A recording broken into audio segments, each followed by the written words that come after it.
பகவான் ஸ்ரீராமகிருஷ்ணரின் அமுத மொழிகள். ஞாயிறு ஜூன் 15, 1884.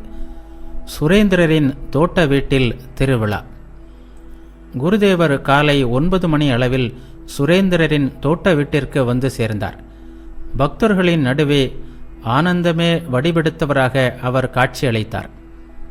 சுரேந்திரரின் தோட்ட வீடு கல்கத்தாவிற்கு அருகிலுள்ள காங்கூர்காட்சி கிராமத்தில் இருந்தது.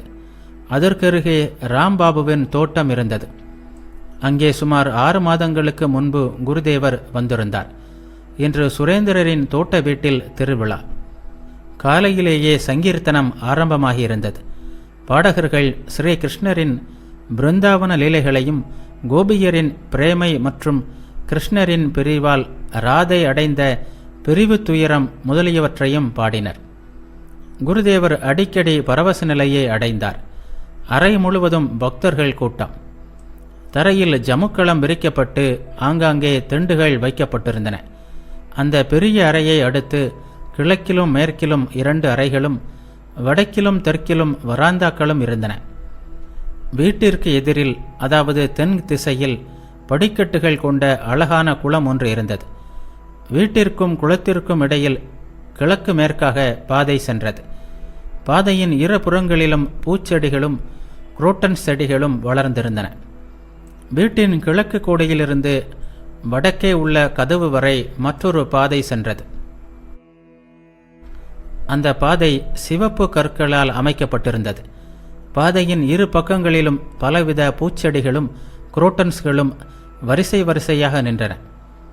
கதவின் அருகிலும் பாதைக்கு வடக்கிலுமாக படிகள் அமைந்த மற்றொரு குளம் இருந்தது. கிராம மக்கள் இந்த குளத்தில் குளித்துவிட்டு குடிக்க தண்ணீர் எடுத்து செல்வார்கள். வீட்டின் மேற்கிலும் ஒரு பாதை சென்றது. தென்மேற்கு பாதையில் சமையலறை இருந்தது. அன்று அங்கே ஒரே ஆரவாரமாக இருந்தது. குருதேவருக்கும் பக்தர்களுக்கும் பெரிய விருந்து தயாராகி கொண்டிருந்தது. சுரேந்திரரும் ராம்பாபுவும் எல்லா ஏற்பாடுகளையும் செய்து கொண்டிருந்தனர். வராந்தாக்களிலும் பக்தர்கள் கூடியிருந்தனர். சிலர் தனியாகவும் சிலர் நண்பர்களுடனும் குளக்கரையில் உலவிக் கொண்டிருந்தனர். இன்னும் சிலர் குளத்து படிக்கட்டுகளில் உட்கார்ந்து ஓய்வெடுத்துக் கொண்டிருந்தனர். அறையில் கீர்த்தனை நடைபெற்று கொண்டிருந்தது. அங்கு பக்தர்கள் அதிகமாக இருந்தனர். பவநாத், நிரஞ்சன், ராக்கால், சுரேந்திரர், ராம், மகிமாசரண், மணிமல்லிக் மற்றும் பிரம்மசமாஜ பக்தர்கள் பலர் வந்திருந்தனர். முதலில் பாடகர் சைத்தன்யரை பற்றி பாடினார். சைத்தன்யர் துறவை ஏற்றார். கிருஷ்ண பிரேமையில் பித்து பிடித்தவர் ஆனார். அவரை காணாமல் நவத்வீப பக்தர்கள் ஏங்கி அழுதனர். அதை பாடகர் பாடினார். சைத்தன்யரே, ஒருமுறை நதியாவுக்கு திரும்பி வாரும். அடுத்து கிருஷ்ணனை பிரிந்த ராதையின் விரக பாடல் பாடப்பட்டது. குருதேவர் பரவச நிலையை அடைந்தார். திடீரென்று எழுந்து நின்று தழுதழுத்த குரலில் சில வரிகளை சேர்த்தார். தோழி, பிராண வல்லபனாம் கிருஷ்ணனை என்னிடம் கொண்டு வா, அல்லது என்னை அவனிருக்கும் இடத்திற்கே கொண்டு போ. குருதேவர் ராதையின் பாவனையில் ஆழ்ந்தார். அவரது பேச்சு தடைபட்டது. உடல் அசைவற்று கண்கள் பாதி மூடிய நிலையில் இருந்தன. புற உணர்வை முற்றிலுமாக இழந்துவிட்டார். சமாதி நிலையில் ஆழ்ந்தார். நீண்ட நேரத்திற்கு பிறகு புற உணர்வு பெற்றார். மீண்டும் அதே உள்ளத்தை உருக்கும் குரலில், கண்ணனிடம் அழைத்து போ என் தோழி, பதிலுக்கு என்னை விலையாய்க்கொள். நான் உன் அடிமையாய் காலம் கழிப்பேன். கிருஷ்ண பிரேமையை எனக்கு கற்றுத்தந்தவள் நீயல்லவோ? கண்ணா, எந்தன் பிராணநாதா, உன்னை காணாமல் ஏங்குகிறேன், என் செய்வேன் என்று கூறினார். பாடகர்கள் தொடர்ந்தனர். தோழியை பார்த்து ராதை சொன்னாள், தண்ணீர் கொண்டு வர வேண்டும். ஆனால் யமுனைக்கு நான் எப்படி போவேன்? அங்கே நிற்கும் கதம்ப மரத்தின் கீழே அல்லவா நான் என் கண்ணனை கண்டு மகிழ்ந்தேன் என் தோழி. அந்த மரத்தை கண்டாலே நான் என்னை இழக்கிறேன், என் செய்வேன்.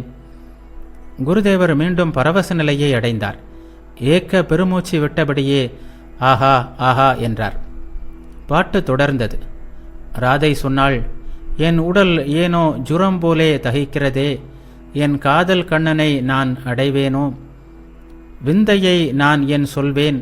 அவன் நினைவே குளிர் மழையாய் உடல் நெருப்பை தணிக்கிறதே. இடையிடையே சில வரிகள் சேர்க்கப்பட்டன.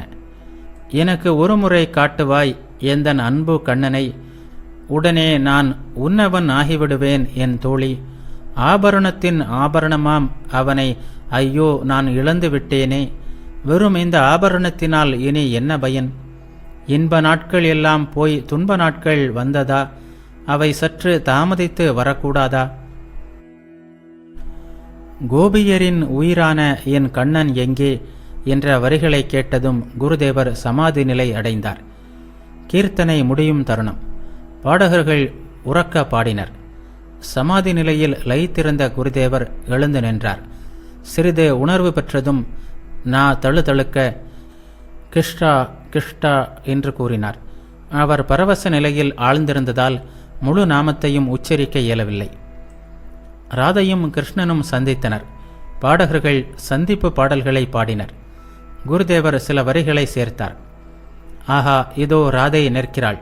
தன் உடலை கண்ணன் மீது சாய்த்தவாறு நிற்கிறாள். கண்ணனின் இடது பக்கத்தில் நிற்கிறாள். தாமால மரத்தின் அருகே சுற்றி சுற்றி வந்து நிற்கிறாள். பிறகு ராதே கோவிந்த ஜெய் என்ற நாம சங்கீர்த்தனம் தொடர்ந்தது. மத்தளம், ஜால்ரா, தாளம் எல்லாம் ஒலித்தன. பக்தர்கள் பித்து பிடித்தவர்கள் போலாகிவிட்டனர். குருதேவர் ஆடத் தொடங்கினார். ராதே கோவிந்த ஜெய், ராதே கோவிந்த ஜெய் என்று கோஷமிட்டபடி பக்தர்கள் அவரை சுற்றி வந்து ஆடினர். கீர்த்தனை நிறைவுற்றது. குருதேவர் பக்தர்களுடன் கீழே உட்கார்ந்தார். அப்போது நிரஞ்சன் வந்து தரையில் வீழ்ந்து அவரை வணங்கினார். குருதேவர் அவரை கண்டதும் எழுந்து நின்றார். ஆனந்தம் ததும்பும் விழிகளோடு அவரை பார்த்து புன்சிரிப்புடன், ஓ நீயும் வந்துவிட்டாயா என்றார். மாவிடம், இதோ பார், இந்த பையன் கள்ளம் கபடமற்றவன். முற்பிறவியில் பல தவங்கள் செய்திருக்காவிட்டால் கள்ளம் கபடமற்ற தன்மை வராது. கபடமும் வஞ்சகமும் இருந்தால் இறைவனை அடைய முடியாது. கள்ளம் கபடு இல்லாத இடத்தில்தான் பகவான் அவதரிக்கிறார். பாரேன், தசரதர் எவ்வளவு நல்லவர். ஸ்ரீ கிருஷ்ணரின் தந்தை நந்தகோபர் எவ்வளவு எளியவர். ஆகா, நந்தகோபரை போல் என்னவோர் எளிமை என்ற பழமொழி கூட உண்டு. பக்தர்கள் எளிமையானவர்கள். பகவான் மறுபடியும் அவதரித்துள்ளார் என்பதை குருதேவர் சுட்டி காட்டுகிறாரா? ஸ்ரீராமகிருஷ்ணர் நிரஞ்சனிடம் கூறினார், இதோ பார், ஏதோ கரிய திரை ஒன்று உன் முகத்தில் மூடியிருப்பது போல் எனக்கு தோன்றுகிறது. நீ ஆபீஸ் வேலை பார்ப்பதுதான் காரணம் என்று நினைக்கிறேன். அங்கே கணக்கு வழக்கு பார்க்க வேண்டும். இன்னும் பல வகையான வேலை செய்ய வேண்டும். எப்போதும் வேலைகளை பற்றி கவலைப்பட வேண்டியிருக்கிறது. மனைவி மக்களுக்காக வேலை செய்பவர்களைப் போல் நீயும் வேலை செய்கிறாய். ஆனால் சிறிது வேறுபாடு இருக்கிறது. நீ உன் தாய்க்காக வேலையை ஏற்றுக்கொண்டிருக்கிறாய். அன்னை குரு வடிவினள், பிரம்மமயியின் வடிவினள். நீ மனைவி மக்களுக்காக வேலையில் சேர்ந்திருந்தால் உன்னை நான் சீ சீ என்று ஏசியிருப்பேன். 100 சீச்சி, 1000 சீச்சி. மணிமல்லிக்கிடம் கூறினார், இதோ பார், இந்த பையன் மிகவும் எளிமையானவன். ஆனால் சில நாட்களாக இரண்டொரு பொய் சொல்கிறான். இது மட்டும்தான் குறை. மறுபடியும் வருவேன் என்று அன்று சொல்லிவிட்டு போனான். ஆனால் வரவில்லை. நிரஞ்சனிடம் கூறினார், நீ ஏடே தாகாவிற்கு வந்தும் இங்கே வந்து பார்க்கவில்லையே ஏன் என்ற ராக்கால் கேட்பதற்கு அதுதான் காரணம்.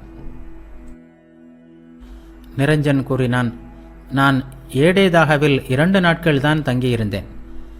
ஸ்ரீராமகிருஷ்ணர் நிரஞ்சனிடம் மாவை சுட்டிக்காட்டி, இவர் ஹெட்மாஸ்டர், உன்னை பார்க்குமாறு நான் இவரை அனுப்பியிருந்தேன். மாவிடம் கூறினார், அன்று நீ பாபுராமை என்னிடம் அனுப்பினாயா? பிறகு குருதேவர் மேற்கில் இருந்த அறைக்கு சென்று ஓரிரு பக்தர்களுடன் பேசிக் கொண்டிருந்தார். அங்கே சில மேஜை, நாற்காலிகள் இருந்தன. குருதேவர் மேஜையின் ஓரத்தில் கைகளை ஊன்றி சாய்ந்து நின்று கொண்டிருந்தார். ஸ்ரீராமகிருஷ்ணர் மாவிடம் கூறினார், ஆஹா, கோபியரிடம்தான் என்ன ஓர் அன்பு! தாமால மரத்தை கண்டதுமே பிரேமை பித்து பிடித்தவர்கள் ஆகிவிட்டார்கள். விரக தாபத்தினால் ஏற்பட்ட வெம்மையில் ராதையின் கண்ணீர் வற்றியே விட்டது. கண்ணீர் வழிய வழிய அது ஆவியாக மாறிக்கொண்டே இருந்தது. சில வேளைகளில் அவளுடைய ஆழ்ந்த பரவசத்தை யாராலும் அறிய முடியாமல் போயிற்று. ஆழமான குளத்தில் யானை மூழ்கினால் அது மற்றவர்களின் கவனத்தை கவர்வதில்லை. மா கூறினார், ஆம் சுவாமி, சைத்தன்யருக்கும் இதுபோன்ற நிலை ஏற்பட்டிருந்தது. அவர் வானத்தை பார்த்து பிருந்தாவனம் என்றார், சமுத்திரத்தை பார்த்து யமுனை என்றார். ஸ்ரீராமகிருஷ்ணர் கூறினார், ஆஹா, அந்த பிரேமை கடலின் ஒரு துளி கிடைத்தால் போதுமே. என்ன அன்பு, என்ன பக்தி! அது 100க்கு 100 அன்பு அல்ல, 100க்கு 120 அன்பு. அதுதான் பிரேமை பித்து. விஷயம் என்னவென்றால், இறைவனை நேசிக்க வேண்டும், அவருக்காக மன ஏக்கம் கொள்ள வேண்டும். எந்த பாதையில் போனாலும் சரி, உருவத்தில் நம்பிக்கை வைத்தாலும் சரி, அருவத்தில் நம்பிக்கை வைத்தாலும் சரி, பகவான் மனித வடிவில் அவதரிக்கிறார் என்பதை நம்பினாலும் சரி, நம்பாவிட்டாலும் சரி, அவரிடம் ஆழ்ந்த அன்பு இருந்தால் போதும். அப்போது தான் யார் என்பதை தானாகவே இறைவன் உணர்த்துவார். பித்தனாக இருக்க விரும்பினால் ஏன் உலக விஷயங்களில் பித்து பிடித்தவனாக இருக்க வேண்டும்? பித்தனாக இருக்க விரும்பினால் இறைவனிடம் மட்டுமே பித்து கொண்டவனாக இரு. குருதேவர் மறுபடியும் வராந்தாவிற்கு திரும்பி வந்தார். அவரது ஆசனத்திற்கு அருகில் திண்டு ஒன்றை வைத்தனர். குருதேவர் உட்காரும்போது ஓம் தத் சத் என்ற மந்திரத்தை உச்சரித்தவரே அந்த திண்டை தொட்டார். உலகியல் மனிதர்கள் அந்த தோட்ட வீட்டிற்கு வருவதுண்டு. அவர்கள் அவற்றை உபயோகித்திருப்பார்கள். அதனால்தான் மந்திரத்தை சொல்லி அதை சுத்தம் செய்து கொண்டார் போலும். பவநாத், மா முதலியோர் அருகில் உட்கார்ந்தனர். நீண்ட நேரமாகியும் சாப்பாடு தயாராகவில்லை. குழந்தை உள்ளம் படைத்தவர் குருதேவர். பொறுமை இழந்து போய், என்னப்பா, எதுவும் தருகின்ற வழியை காணோமே, நரேந்திரன் எங்கே என்று கேட்டார். ஒரு பக்தர் குருதேவரை பார்த்து சிரித்தவரே, சுவாமி, ராம்பாபு தான் இங்கே மேற்பார்வையாளர், அவரேதான் எல்லாவற்றையும் கவனிக்கிறார். எல்லோரும் சிரித்தனர். ஸ்ரீராமகிருஷ்ணர் சிரித்து கொண்டே, ராம்தான் மேற்பார்வையாளரா? அப்படியானால் காரியம் உருப்பட்ட மாதிரிதான். ஒரு பக்தர் கூறினார், சுவாமி, ராம்பாபு பொறுப்பேற்று கொண்டாலே இப்படித்தான் ஆகிறது. எல்லோரும் சிரித்தனர். ஸ்ரீராமகிருஷ்ணர் பக்தரிடம் கூறினார், சுரேந்திரர் எங்கே? ஆகா, சுரேந்திரரின் இயல்பு எவ்வளவு நல்லதாக இருக்கிறது! உள்ளதை உள்ளபடி பேசுகிறார். யாருக்கும் பயப்படுவதில்லை. அவருடைய கையும் தாராளம். உதவிக்காக அவரிடம் போகின்ற யாரும் வெறும் கையுடன் திரும்புவதில்லை. மாவிடம் கூறினார், நீ பகவான் தாஸிடம் போயிருந்தாயே, அவர் எப்படிப்பட்டவர்? மா கூறினார், சுவாமி, கால்னாவுக்கு போய் பார்த்தேன். அவருக்கு மிகவும் வயதாகிவிட்டது. இரவில்தான் அவரை கண்டேன். கிழிந்த துணியின் மீது படுத்திருந்தார். ஒருவர் பிரசாதம் எடுத்து வந்து அவருக்கு ஊட்டினார். உறக்க பேசினால்தான் அவருக்கு கேட்கிறது. உங்கள் பெயரை கேட்டதும், உங்களுக்கெல்லாம் இனி என்ன கவலை என்று என்னிடம் சொன்னார். அந்த வீட்டில் நாம பிரம்மத்தின் பூஜை நடைபெற்று வருகிறது. பவநாத் மாவிடம் கூறினார், நீங்கள் நீண்ட நாட்களாக தட்சிணேஸ்வரத்திற்கு வரவில்லை. குருதேவர் அங்கே என்னிடம் உங்களை பற்றி விசாரித்தார். என்ன, மாஸ்டருக்கு இந்த இடத்தின் மீது வெறுப்பு தட்டிவிட்டதா என்று கேட்டார். இவ்வாறு கூறிவிட்டு பவநாத் சிரிக்கலானார். குருதேவர் இருவரின் பேச்சையும் கேட்டுக்கொண்டிருந்தார்.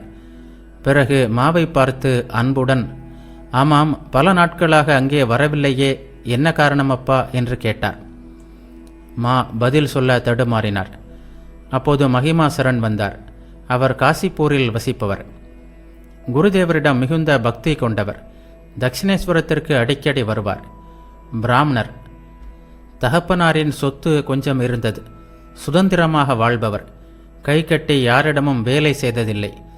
எப்போதும் சாஸ்திர படிப்பிலும் தெய்வ சிந்தனையிலும் ஈடுபட்டிருந்தார். அவருக்கு ஓரளவு புலமை இருந்தது. ஆங்கிலத்திலும் சமஸ்கிருதத்திலும் பல நூல்களை படித்திருந்தார். ஸ்ரீராமகிருஷ்ணர் சிரித்தவாறே மகிமரிடம், இது என்ன, இங்கே ஒரு கப்பல் வந்துவிட்டதே? எல்லோரும் சிரித்தனர். அதிகமாக போனால் இந்த இடத்திற்கு கட்டுமரமோ படகோ வரலாம். ஆனால் கப்பலே வந்துவிட்டது. எல்லோரும் சிரித்தனர்.